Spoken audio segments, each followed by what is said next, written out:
Kita bisa mulai sekarang.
sudah lucu dan ketawa.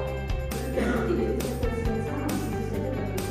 Kita memberikan lalu menunjukkan kemudian semua orang yang sama yang mengatakan setiap orang memiliki dan kita mencoba mengubah orang agar memandang sama kita dan mereka mengatakan yang seharusnya adalah kita bisa memahami pandangan orang-orang tentang dunia demokrasi tentang sikap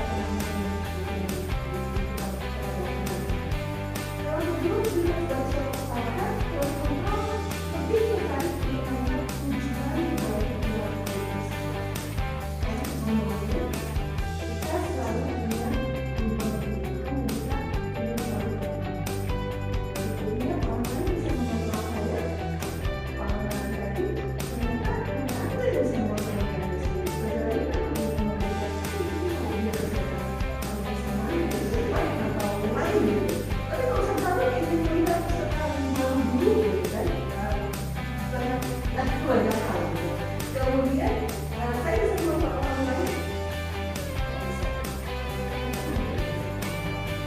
mempengaruhi mobil mempengaruhi pemasangan pada saat hubungan gagal untuk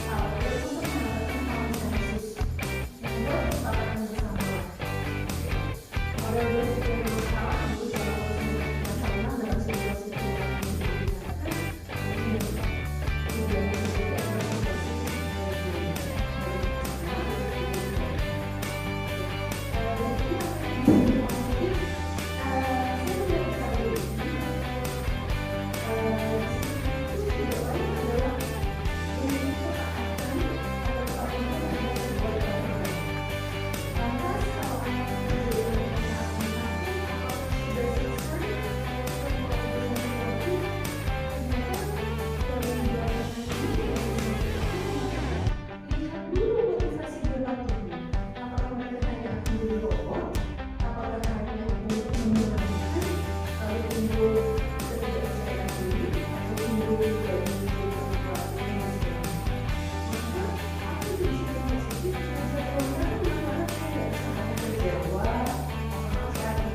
membuat kesepakatan bersama pada prinsip yang bersalah untuk masalah dalam situasi dalam menemukan diri sendiri. Ini saya sampaikan dengan kemarin bahwa kalau mau jadi orang yang merdeka, itu pastikan kita tidak dalam penguasaan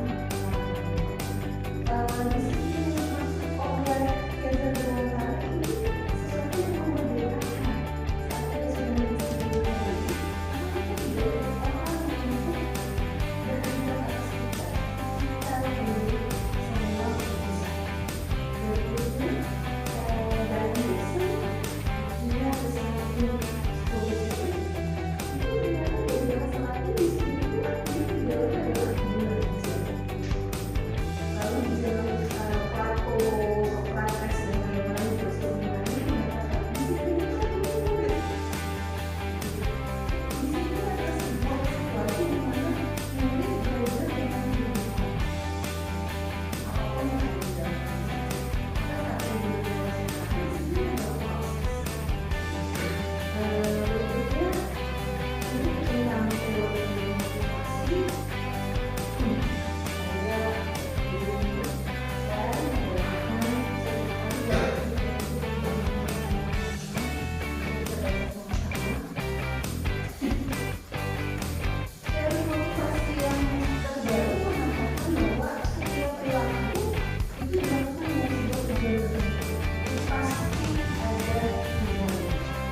maka saat ini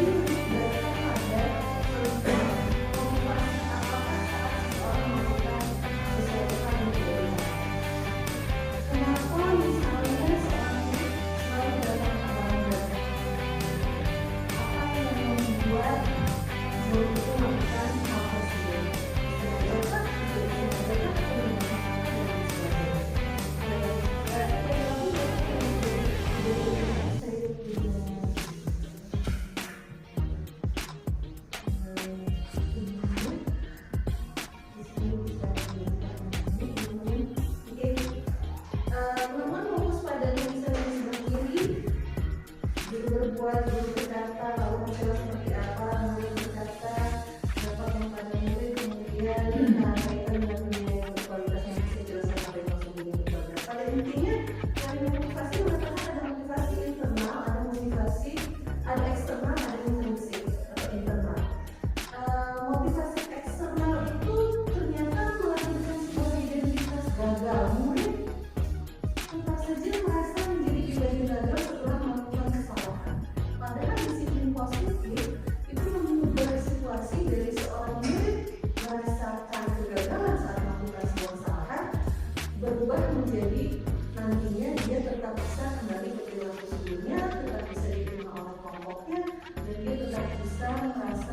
pribadi yang sukses karena belajar dari kesalahan. Jadi kalau lihat teman-teman identitas gagal, ada identitas berhasil dan sukses. Di sini ada perilaku kontrol negatif, ada perilaku kontrol positif. Nah, yang menarik adalah perilaku kontrol positif masih dalam bagian motivasi eksternal. Ini salah satu hal yang paling menunjukkan buat saya setelah saya belajar ini, bahwa saya pikir setelah anak-anak ini sudah gitu, kita tidak pernah kemudian menguliknya. Namun ternyata dalam kondisi positif perlu diperhatikan dulunya ini karena dari dalam dirinya sendiri sebagai sebuah individu merdeka, atau menurutnya justru karena dia merasa dalam penguasaan kita. Begitu. Jadi kolom terbaik, kolom paling ideal adalah kolom paling kanan, di mana motivasi yang didapatkan oleh murid dari dalam diri sendiri, yang lahir adalah sebuah kontrol diri, dan guru berperan sebagai manajer. Jadi penghukum, pembuat orang merasa bersalah, teman, pemantau, dan manajer. Ini adalah nanti kita bahas sebagai 5 posisi kontrol seorang guru. Nanti kita lihat kita banyak di mana ya. Baik. Guru berbuat saat murid melakukan kesalahan. Pernahkah kita menghardik, menunjuk-nunjuk, menyakiti, menyindir? Jika ya kita melakukan itu, maka kita sedang mengambil posisi kontrol sebagai penghukum. Lalu, pernahkah kita berceramah menunjukkan kekecewaan dalam sejauh kecewa sekali? Kamu ini anak paskibra loh, nah. Kita tidak menyakitinya, tapi kita membuat dia merasa bersalah. Maka itu juga melahirkan identitas gagal. Anak itu tetap kecil hatinya, tetap jadi perilaku yang kecil hatinya. Kemudian anak merasa kalaupun harus berubah itu karena ingin menyenangkan Ustaz Zaumi aja, karena ingin membalas kekecewaan yang Ustaz Zaumi saja, bukan lahir dari dirinya. Lalu ada posisi kontrol sebagai seorang teman. Ini sangat mungkin diambil saat murid-muridnya semakin beranjak dewasa. Guru-guru di SMA atau dosen di perkuliahan mungkin mengambil posisi ini. Mereka biasanya membuatkan alasan-alasan untuk murid-muridnya. Emang kamu nggak mau keterima di sekolah bagus? Kalau mau ketemu di sekolah bagus, belajar yuk. Misalnya, sangat soft, sangat halus, namun menimbulkan tidak juga menimbulkan motivasi intrinsik. Begitu. Kemudian sebagai pemantau, kita fokus pada bagaimana peraturan dikawal. Sepanjang itu tidak dilanggar, tapi begitu itu dilanggar, alarm kita sangat menyala. Itu kita sebagai pemantau. Yang terakhir, posisi yang paling ideal, yang kita baiknya semua upayakan, kita di posisi manajer. Kita mempertanyakan, kita memulai dan berdiri dengan pertanyaan-pertanyaan. Apa yang membuat kamu lakukan itu? Menurut kamu itu benar atau salah? Apa yang bisa kamu lakukan setelahnya? Menurut kamu ada orang lain yang bisa membantu kamu atau tidak, dan lain sebagainya. Maka kita mengembalikan murid menjadi peran yang aktif, proaktif. Semua ditentukan oleh saya. Maka insya Allah hal ini membuat murid memiliki kontrol diri. Ya, saya sukses, saya berhasil itu karena saya, bukan karena Ustaz Ali, bukan karena Ustaz Tidur, bukan karena Ustaz Zaumi.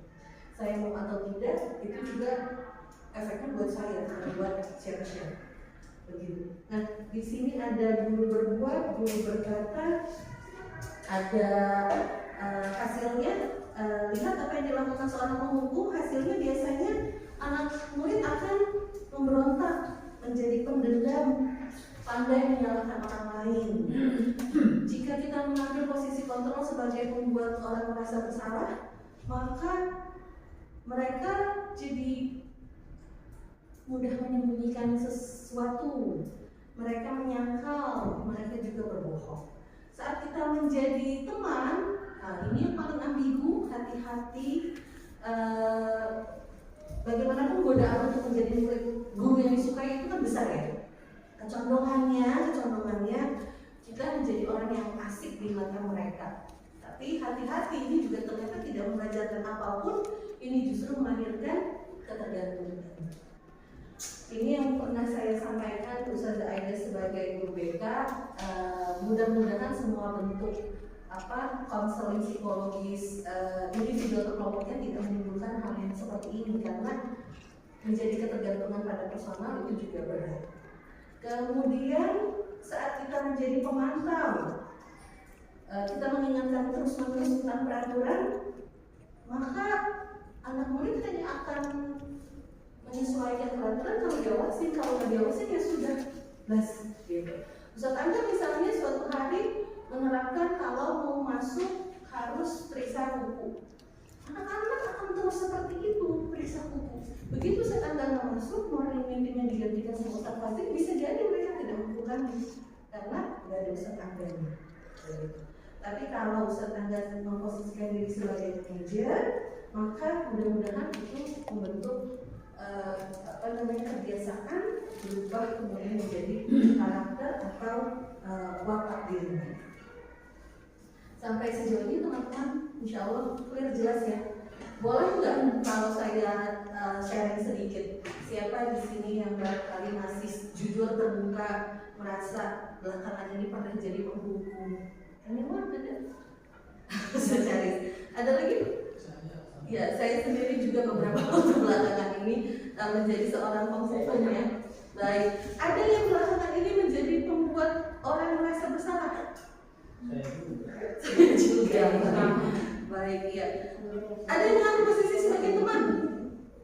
Oke. Ada yang mengambil posisi sebagai pemantau? Ini sangat saya. Sudah ada di antara kita yang mencoba menjadi posisi control manager? Belum ya? Belum, Masya Allah. Kemarin saya coba melakukannya pada Yani. Saya nggak tahu berhasil atau tidaknya karena belum ada rencana tindak lanjutnya, tapi nyatanya dia menjadi sangat terbuka pada cerita yang dia bawa. Ya. Oke, berikutnya.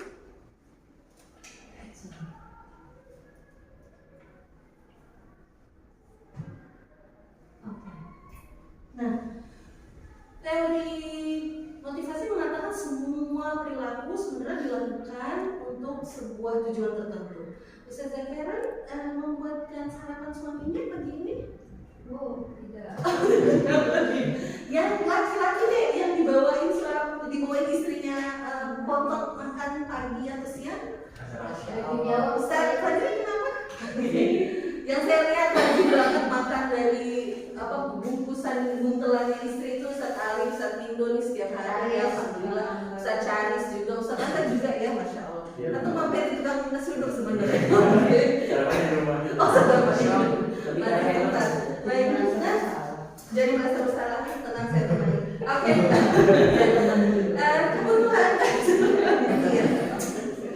Kebutuhan dasar manusia. Saya coba minta tolong sama Ustaz Charis, Ustaz Tindo, sama Ustaz Ali. Seberapa kenal Ustaz dengan istri Ustaz semua? Menurut Ustaz semua yang menjadi motivasi istri Ustaz Ali, istri Ustaz Tindo, dan istri Ustaz Charis itu membawa saya sudah itu karena kebutuhan yang mana? Anda lagi bertani di sini. Oh benar kemarin bikin plafon 14 juta ya. Masya Allah, betul. Saya masih dengan suasana nah, setiap orang itu sebenarnya melakukan sebuah perilaku pasti karena punya tujuan yang adalah kebutuhan dasarnya. Ustaz itu tuh bukan karena cinta dan kasih sayang.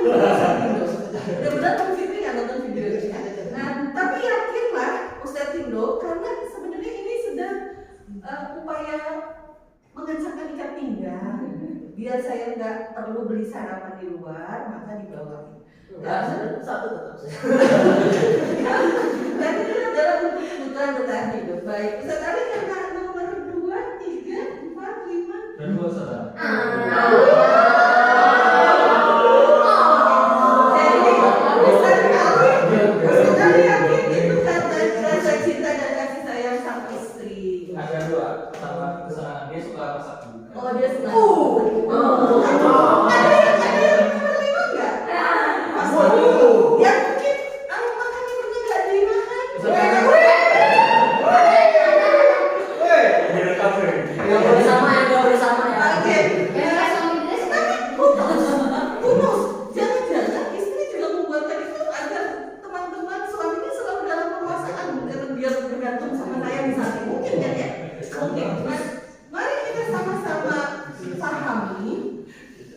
dan mulai menginsyafi, kalau bahasanya Hajar Dewantara, setelah paham belajar itu insyaf gitu, menghifahi dulu mungkin ya kalau kata Ustaz Syakir, baru kemudian menginsyafi.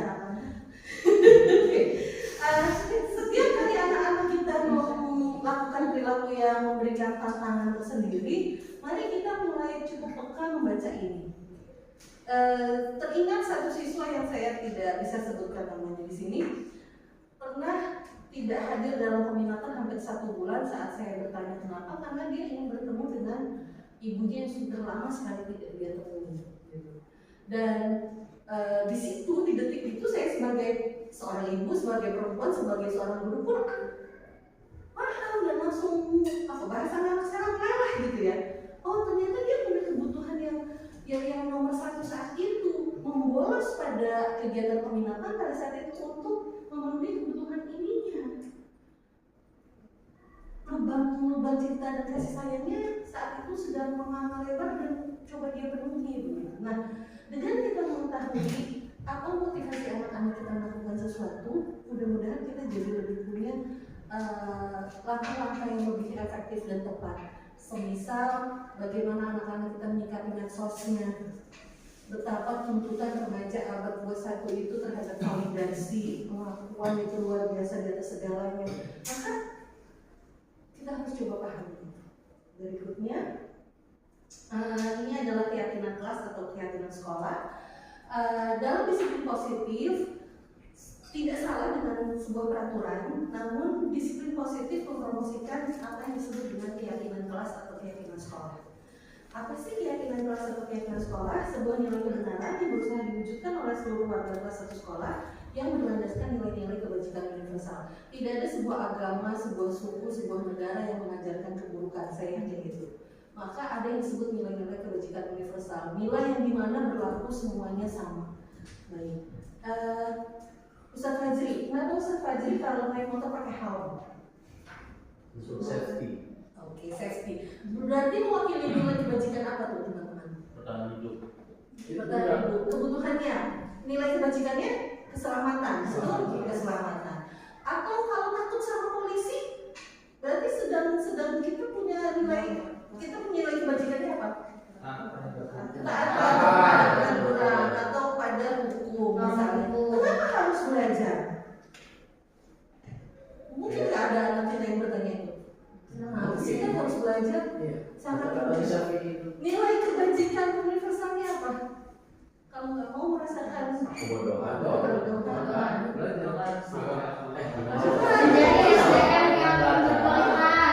Kalau tidak sanggup merasakan pahitnya belajar, maka kamu harus sanggup merasakan pahitnya kebodohan seumur hidup. Masya Allah. Nah, berarti nilai kecerdasan, masa depan, prestasi dan lain sebagainya. Nah, kebajikan itu mengantarkan kita berpikir anak-anak bahwa ada nilai yang kalian langgar loh. Bagaimana kemudian untuk solve nilai tersebut? Berikutnya, kenapa nggak boleh teriak-teriak? Nilai kebajikannya apa? Berisik. Tidak sopan. Sopan. Kesopanan. Nilai kebajikannya apa lagi? Mengganggu orang yang sedang istirahat. Iya, itu dampaknya ya Ustaz Fajri ya. Lalu nilai kebajikan apa lagi? Nilai kebajikan apa juga bisa diterapkan? Tidak, jangan berteriak. Kalau peraturan mereka pakai kalimat positif ya, walaupun agama kita bahkan ketika masuk surganya juga lak gitu ya. Itu yang salah satu saya kritisi waktu itu. Gitu. Tidak berteriak-teriak atau harus memelihara suara agar tidak menimbulkan kebisingan. Nilai kebajikannya kesopanan, keteraturan, ketenangan misalnya. Kenapa harus sholat? Nilai kebajikannya apa? Ibadah, ketaatan, pengabdian, dan lainnya. Baik. Oke, ini nilai kebajikan. Nanti saya share di slide-nya. Waktunya sepertinya harus agak cepat. Nilai kebajikan universal itu ada banyak versi. Di kurikulum Merdeka ada nilai kebajikan yang jadi pedoman kita adalah profil belajar Pancasila. Jadi ada nilai-nilai profil pelajar Pancasila dan nilai beriman, bernalar kritis, kreatif, mandiri, gotong royong, dan berkebinekaan global. Berikutnya nilai kebajikan universal itu pernyataannya pasti singkat, memiliki persepsi atau konotasi yang positif dan harus realistis, bisa diterapkan, bisa dikejar, bisa diwujudkan. Jangan pernah membawa, nanti teman-teman boleh ubah peraturan kelasnya menjadi keyakinan kelas, begitu ya. Semisal kita belajar sama-sama yuk. Nilai kebajikan dibaliknya apa nih? Kembalikan barang ke tempatnya. Nilai kebajikannya Rapi. very good. Kenyamanan hidup. Kenyamanan, very good. Pergantian atau menunggu giliran? Nilai kebajikan universalnya apa sih? Tidak Disiplin. Disiplin. Ada lagi satu lagi yang lebih agung. tidak berpihak orang lain. Yes, berarti itu adil ya Tet ya, keadilan. Keadilan. Mengajarkan anak-anak santri pelan-pelan mengajarkan benih keadilan insya Allah. Hadir di sekolah 15 menit sebelum pemberhentian Satrio. Menggunakan sepatu hitam ke sekolah. Kenapa harus hitam? Kalau ada pertanyaan itu apa jawabannya? Siapa takut? Apa? Kalau begitu saya Iya, kenapa? Supaya tidak ada Yes. kesenjangan sosial Nah, di antara siswa.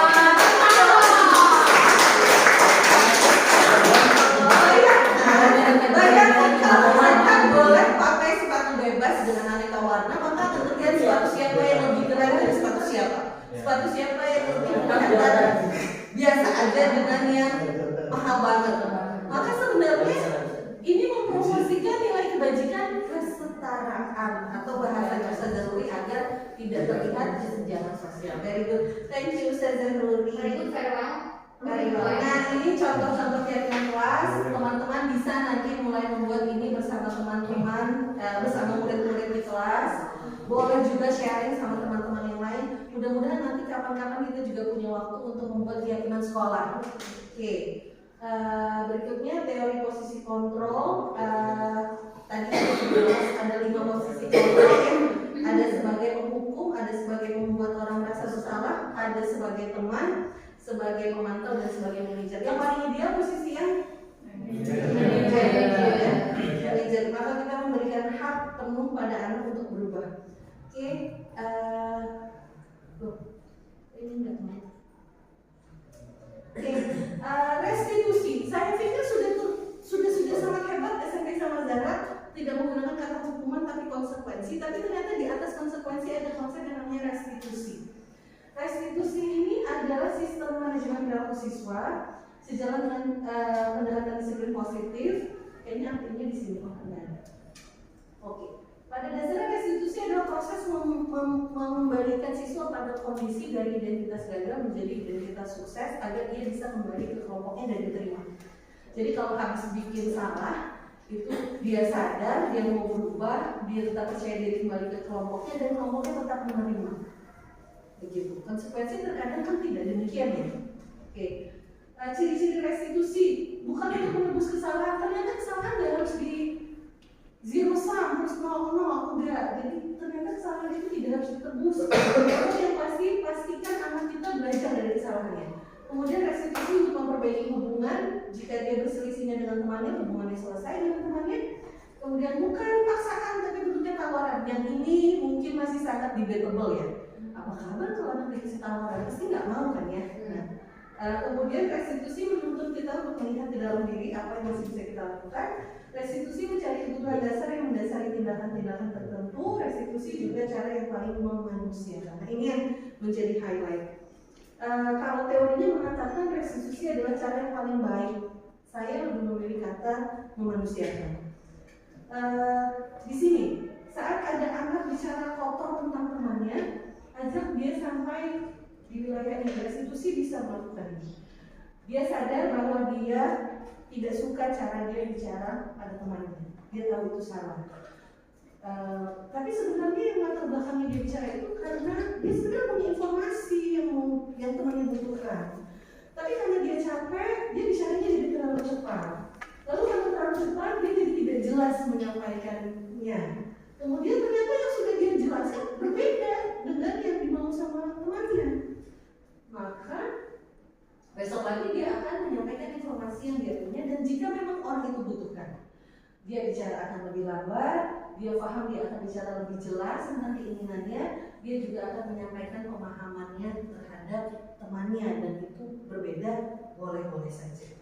Baik, kemudian ini ada yang namanya segitiga restitusi. Nah, jadi saat Ali menghadapi satu anak melakukan tindakan perilaku yang salah, pertama yang dilakukan adalah menstabilkan identitas. Yang ini menurut saya yang paling sulit. Kenapa? Karena kita akan memberikan pemahaman kepada siswa bahwa melakukan kesalahan adalah bagian dari proses belajar. Kita adalah manusia, kita sangat mungkin berbuat salah. Mungkin Ustadz Ali juga akan melakukan hal yang sama jika itu terjadi pada Ustadz Ali dan lain sebagainya. Akhirnya di sini anak itu jadi tidak di identitas gagal, tapi juga belum di identitas sukses. At least dia menjadi jauh lebih bisa terbuka. Oke, Ustadz Ali paham kenapa kamu tadi tidak mengumpulkan handphone sekarang. Oke, ya Ustadz Ali juga mungkin pernah melakukan kesalahan yang sama waktu dia berbohong. Itu juga proses belajar dan lain sebagainya. Kemudian validasi dulu. Benar kamu melakukan itu? Kalau boleh tahu kenapa? Apa yang mendasari kamu melakukan itu, nak? Dan lain sebagainya.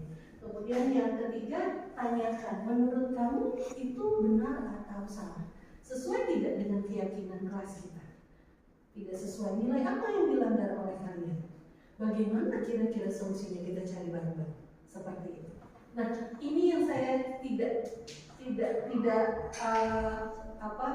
saya sangat memahami jika proses menerima ini sendiri mungkin butuh proses. Tapi bismillah, cara ini adalah cara yang paling menghasilkan. Ini keterangannya teman-teman. Sampai dengan kita menanyakan keyakinan. Di kasus 1 saya bikin 2 skenario kasus. Kasusnya Rania itu dilaporkan wali kelasnya, dia bertengkar dengan Najwa, dan Rania menjatuhkan semua barang Najwa di atas meja karena dia kesal Najwa bicara hal buruk tentang ayah Rania. Videonya nggak mau saya putar di sini. Kira-kira kalau mau menstabilkan identitas, Ustazah Karen akan bicara apa ke Rania?